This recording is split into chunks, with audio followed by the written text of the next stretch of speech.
Bismillahirrahmanirrahim. Assalamualaikum warahmatullahi wabarakatuh. Alhamdulillahirabbil alamin wa bihi nasta'inu ala umuri dunya waddin. Wassalatu wassalamu ala asyrafil anbiya'i wal mursalin wa ala alihi wa sahbihi ajmain. Amma ba'd. Puji syukur atas kehadirat Allah Subhanahu wa taala yang telah memberikan rahmatnya kepada kita semua sehingga kita masih bisa beraktivitas sebagaimana mestinya. Salawat serta salam semoga selalu tercurah kepada baginda Nabiullah Muhammad SAW yang telah membawa manusia keluar dari zaman jahiliyah menuju zaman yang terang benderang seperti sekarang ini. Pertama-tama perkenalkan, nama saya Indah Weningsi dengan NIM 1015612110 dari program studi pendidikan agama Islam jurusan Tarbiyah dan Keguruan Stein Majene semester 2. Di sini saya akan menyelesaikan tugas ujian akhir semester pada mata kuliah hadis Tarbawi 1, yaitu menjelaskan 3 dari 42 hadis Arba'in Nawawi, yaitu hadis pertama tentang niat, hadis ke-17 tentang lemah lembut dan berbuat baik, hadis ke-31 tentang zuhud. Baiklah, langsung saja pada hadis pertama, yaitu tentang niat, di mana lafaznya berbunyi An Umar radhiyallahu anhu sami'tu Rasulullah sallallahu alaihi wasallam innamal a'malu binniyat wa innamal likulli imri'in ma nawa. Faman kanat hijratuhu ila Allah wa rasulih fa hijratuhu ila Allah wa rasulih. Wa man kanat hijratuhu lid-dunya yusibuha aw imra'atu yankihuha fa hijratuhu ila ma hajara ilaihi. Rawahu Bukhari wa Muslim. Dari Umar radhiyallahu anhu, aku mendengar Rasulullah shallallahu alaihi wasallam bersabda, sesungguhnya setiap perbuatan tergantung pada niatnya, dan sesungguhnya setiap orang akan dibalas sesuai dengan apa yang dia niatkan. Siapa yang hijrahnya karena Allah dan Rasulnya, maka hijrahnya kepada keridhaan Allah dan Rasulnya. Dan siapa yang hijrahnya karena dunia yang dikehendakinya atau wanita yang ingin dinikahinya, maka hijrahnya akan bernilai sesuai dengan apa yang dia niatkan. Hadis riwayat Bukhari dan Muslim. Dalam hal ini Imam Nawawi menjelaskan bahwa hadis ini menunjukkan bahwa niat merupakan standar benar tidaknya suatu perbuatan. Apabila niatnya baik, maka amalannya juga bernilai baik. Tetapi jika niatnya rusak, maka amalannya juga bernilai rusak. Jika dikaitkan dengan perbuatan baik, maka niat dibagi menjadi 3, yaitu pertama niat karena Allah Subhanahu wa taala, atau dia melakukannya karena takut kepada Allah Subhanahu wa taala, dia melakukannya karena mengharap surga dan memperoleh pahala, dia melakukannya karena rasa malu dan sebagai realitas atas ilah yang diibadahi, dan sebagai wujud rasa syukur kepada Allah Subhanahu wa taala. Dan jika dikaitkan dengan niat yang tidak baik, yaitu pada ria, pada perbuatan ria, yaitu yang ria dibagi menjadi 2, yaitu dia melakukannya karena manusia, dia melakukannya karena manusia, tetapi juga karena Allah Subhanahu wa taala.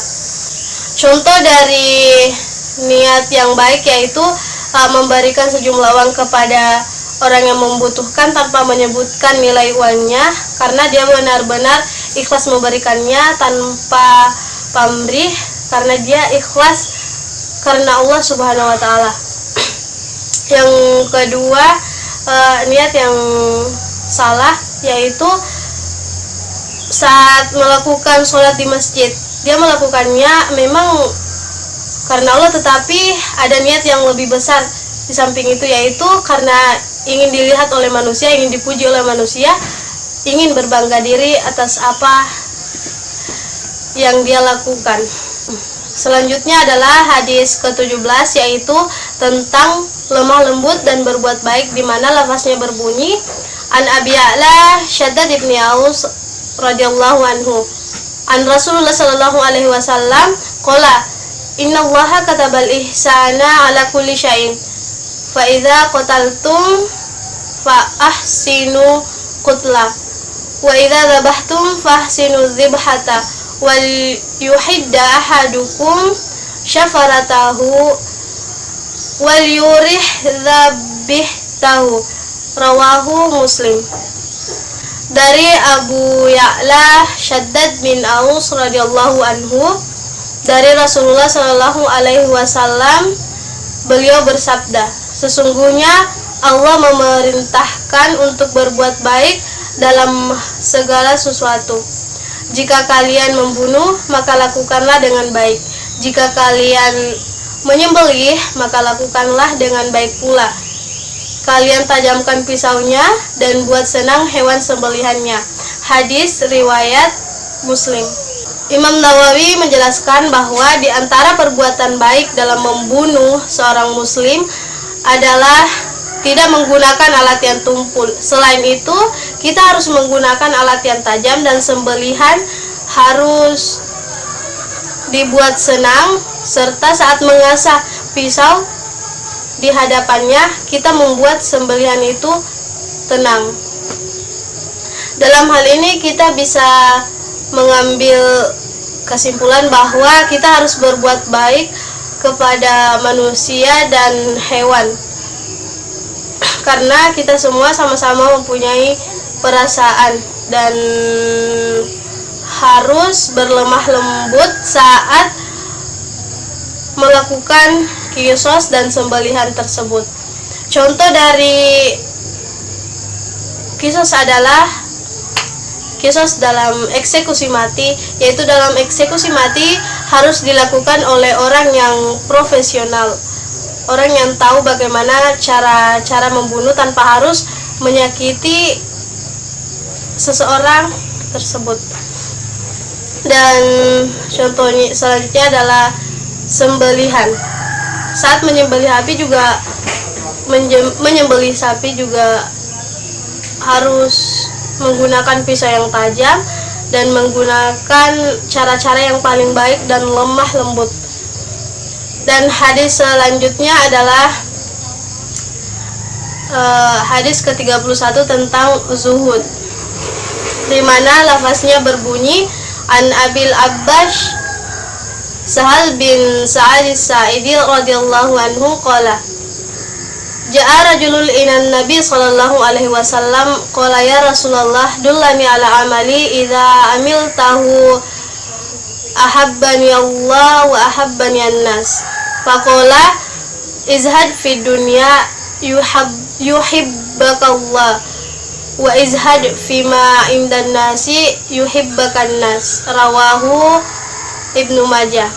Dari Abu Abbas Sahal bin Sa'ad as-Sa'idi radhiyallahu anhu berkata, aku melihat seorang laki-laki datang kepada Rasulullah sallallahu alaihi wasallam lalu berkata, ya Rasulullah, tunjukkan kepadaku amalan yang apabila aku kerjakan Allah dan manusia mencintaiku.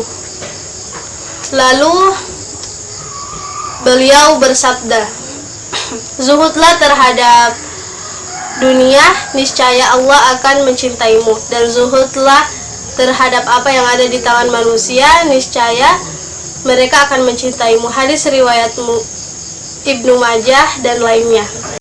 Dalam hal ini Imam Nawawi menjelaskan bahwa zuhud adalah meninggalkan perkara yang tidak diperlukan meskipun halal.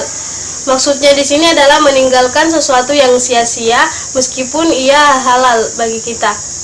Seperti kita punya harta yang lebih, kita tidak gunakan untuk berfoya-foya, melainkan kita tabung untuk kemudian kita sedekahkan kepada orang lain. Itu lebih bermanfaat bagi kita dibandingkan berfoya-foya di luar sana dan menggunakannya untuk hal-hal yang tidak kita perlukan. Wallahu alam bishawab. Demikianlah penjelasan singkat dari saya. Mudah-mudahan apa yang saya sampaikan bisa dimengerti dan bisa bermanfaat bagi kehidupan kita.